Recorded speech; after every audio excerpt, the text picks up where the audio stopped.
Hello student, welcome to my YouTube channel Aryan Education Foundation. हम आपको पढ़ा रहे थे भौतिक विज्ञान, जिसमें आप पहला लेसन पढ़ रहे परावर्तन तथा अपवर्तन। उसमें हम कुछ पढ़ चुके हैं, जैसे प्रतिबिंब का बनना, अवतल दर्पण, उत्तल दर्पण। इसके पहले हम आपको पूरा बता चुके हैं। आइए उसके आगे पढ़ते हैं।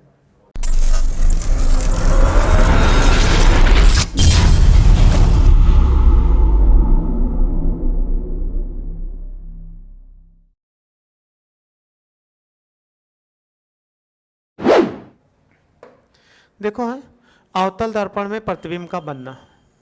प्रतिबिंब का बनना हम पढ़ चुके हैं। अवतल दर्पणों के उपयोग, यानी अवतल दर्पण के क्या क्या उपयोग होते हैं, कहाँ कहाँ उपयोग किए जाते हैं, उसको हम पढ़ते हैं। तो देखो लिखा हुआ है अवतल दर्पण के उपयोग में सामान्यता, कह रहा है ये सामान्यता जो है वो टार्च सर्च लाइट में, यानी हम कहाँ पर योग करते हैं, टार्च के सर्च लाइट, जैसे कुछ काम हेरने में या ऐसे। फिर कह रहा वाहनों के अग्रदीपों में, अग्रदीपों का मतलब हेडलाइट में। आप देखे होंगे कोई हेडलाइट होती है ऐसे बनी होती है, यानी इस तरह हेडलाइट होती है। तो अंदर की तरफ क्या होता है, ये चिकना होता है। बाहर वाला जो होगा तो आप देखे होंगे ये चमकीला दिखाई देता है चांदी की तरह। तो वो क्या होता है, हेडलाइट है, जिससे प्रकाश, वही कह रहा वाहनों के अग्रदीपों में, और वही लिखा हुआ है हेडलाइट, प्रकाश का शक्तिशाली समांतर किरण पुंज प्राप्त करने के लिए किया जाता है। यानी जहां पर अगर प्रकाश की शक्तिशाली किरण पुंज, शक्तिशाली का मतलब होता है जैसे ये प्रकाश ऐसे आया और ऐसे आया। अब ऐसे आकर ये क्या हो, एक स्थान पर अगर हमें केंद्रित हुआ तो ये समांतर तो आ रहा था प्रकाश, तो इसको अगर हमने मान लिया कोई दर्पण था तो ऐसे आएगा तो ये केंद्रित हो जाएगा। तो जहाँ ज़्यादा प्रकाश अगर चाहिए किसी बिंदु पर तो ये क्या शक्तिशाली, वही कह रहा है कि शक्तिशाली समांतर किरण पुंज के प्राप्त करने के लिए किया जाता है। यानी इस पहला कहना टार्च सर्चलाइट के रूप में, टार्च के रूप में हम करते हैं, वाहनों के अग्रदीप में यानी हेडलाइट्स में प्रयोग करते हैं, और प्रकाश शक्तिशाली समांतर किरण पुंज के प्राप्त करने के लिए भी किया जाता है।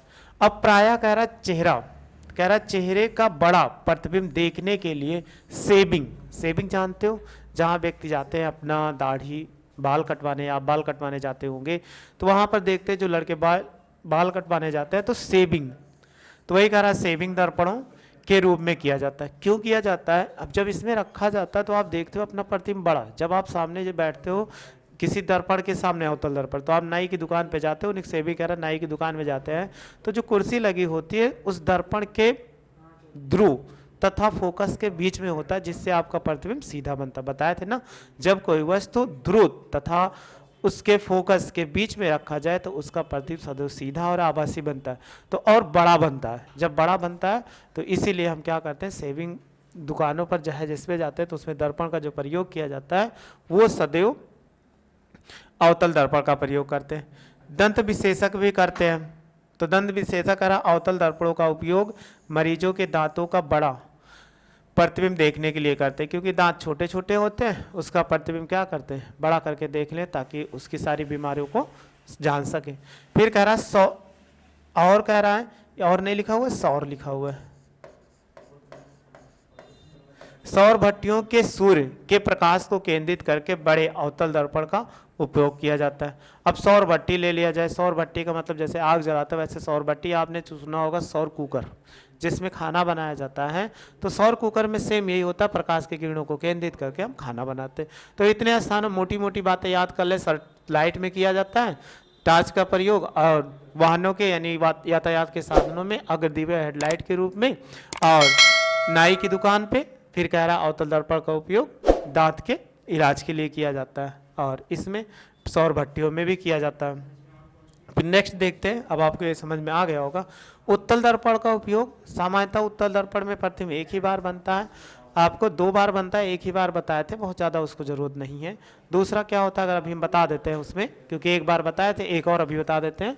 देखो उत्तल दर्पणों का उपयोग सामान्यतः वाहनों के पश्च दृश्य, पश्च का मतलब क्या होता है, पीछे।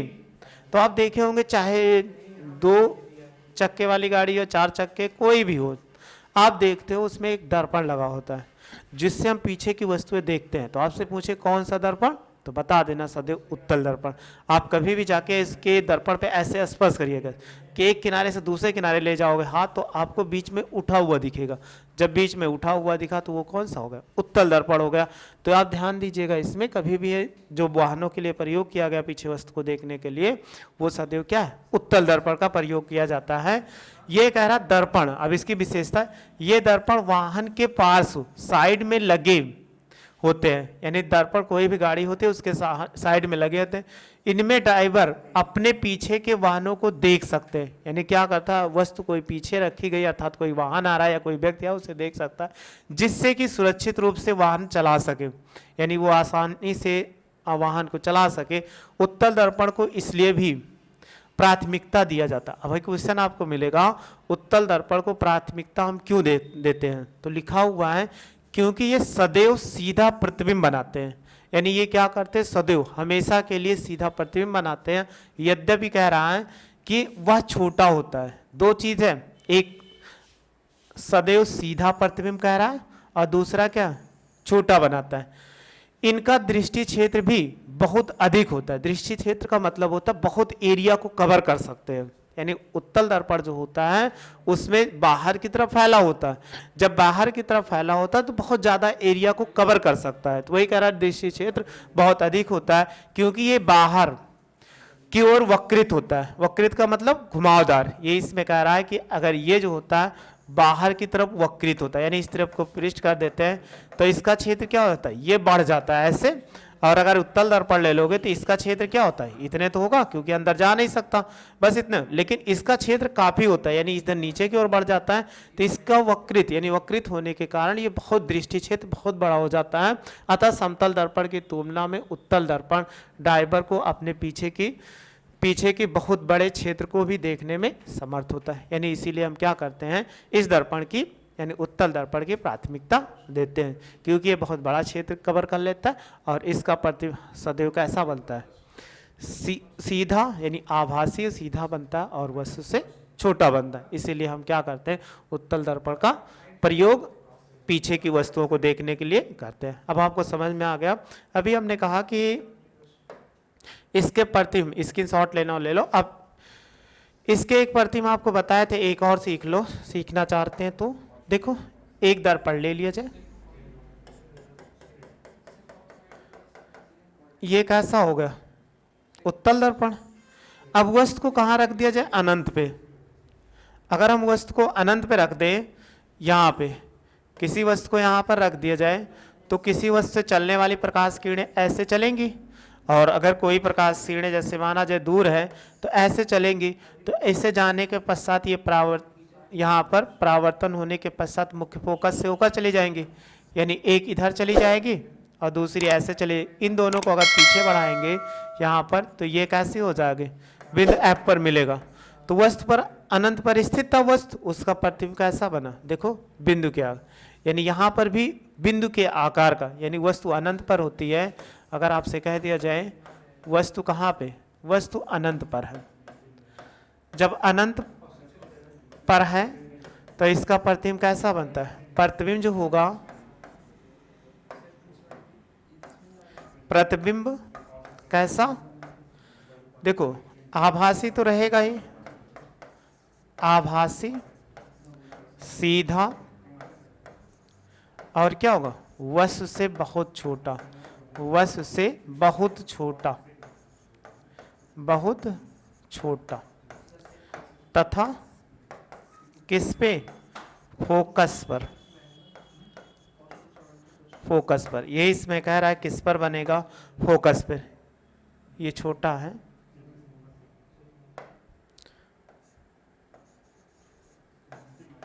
छोटा। अब आप इसका स्क्रीनशॉट ले लो, ये इतना हो जाएगा। फिर आगे देखते हैं नेक्स्ट। अब कुछ क्वेश्चन लेकर आए हैं, इस क्वेश्चन को सॉल्व करो और इसके बाद आंसर दो। आपको समझ में आएगा कि ऐसे भी पूरा पढ़े थे, आप याद किए होंगे तो बहुत आसानी से आंसर, नहीं पढ़े होंगे तो आंसर आपको नहीं समझ में आएगा। लेकिन आप अपने मन में सोचिए क्या आंसर होगा, तब तक हम पढ़ते हैं क्वेश्चंस। कह रहा अवतल दर्पण के मुख्य फोकस की परिभाषा दीजिए। तो हमने एक बताया था मुख्य फोकस, याद होगा आपको। तो क्या कहा था, परिभाषा याद है कि नहीं? नहीं याद है तो पहले का आंसर हम लिख देते हैं। पहले का आंसर क्या होगा, चलिए यही लिख देते हैं। कह रहा है कि अवतल दर्पण का मुख्य फोकस, ऐसे लिखेंगे, अवतल दर्पण के समांतर या मुख्य अक्ष के मुख्य अक्ष के समांतर आने वाली प्रकाश की किरणें परावर्तन के पश्चात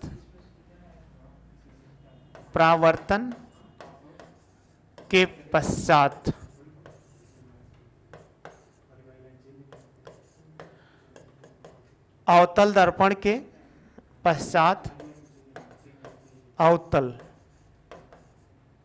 दर्पण के मुख्य अक्ष, देखो क्या होगा, मुख्य अक्ष के जिस बिंदु से होकर जाती है, जिस बिंदु से होकर जाती है, होकर जाती हैं, उस बिंदु को मुख्य फोकस कहते हैं, मुख्य फोकस कहते हैं। समझ में आपको, ये इसमें कह रहा है। अब आप लिख लिए होंगे तो आप लिख लीजिए, सेम यही है, बस एक बताए थे, मुख्य अक्ष के समांतर आने वाले प्रकाश के किरणें परावर्तन के पश्चात मुख्य अक्ष के जिस बिंदु से होकर जाती हैं उस बिंदु को अवतल दर्पण का मुख्य फोकस कहते हैं। अगर ऐसे मुख्य बिंदु के जिस बिंदु से होती हुई या मुख्य अक्ष के जिस बिंदु से जाती हुई प्रतीत होती है उस बिंदु को मुख्य फोकस कहते हैं, या अवतल दर्पण का वो उत्तल दर्पण का मुख्य फोकस होता है। ऐसे हम लिख सकते हैं। अब दूसरा देखो, लिख दिया, इसका स्क्रीनशॉट ले लो। दूसरा क्वेश्चन क्या कह रहा है, एक गोलीय दर्पण जिसकी वक्रता त्रिज्या यानी r बराबर कितना 20 सेमी है, तो इसकी फोकस दूरी ज्ञात कीजिए। तो फोकस दूरी बराबर सूत्र बताए थे, r f बराबर r/2, तो डिवाइड कर दो, 2 से 2 धाम 20 बराबर कितना 10 सेमी हो जाएगा। एनसीईआरटी का क्वेश्चन है। अगला देखो, ये आंसर आपको खुद ही बताना है। उस दर्पण का नाम बताइए, ये कह रहा है कि उस दर्पण का नाम बताइए जो बिंब सीधा तथा आवर्धित प्रतिबिंब बना सके।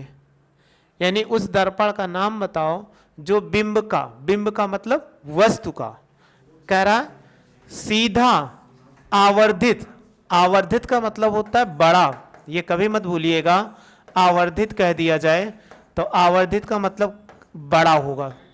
तो कह रहा है सीधा और बड़ा प्रतिबिंब बनाइए। तो किस में बनता है, सबसे पहले समतल दर्पण में वस्तु के बराबर प्रतिबिंब बनता है, इसलिए नहीं हो सकता। उत्तल दर्पण में प्रतिबिंब वस्तु से छोटा बनता है, इसलिए नहीं हो सकता।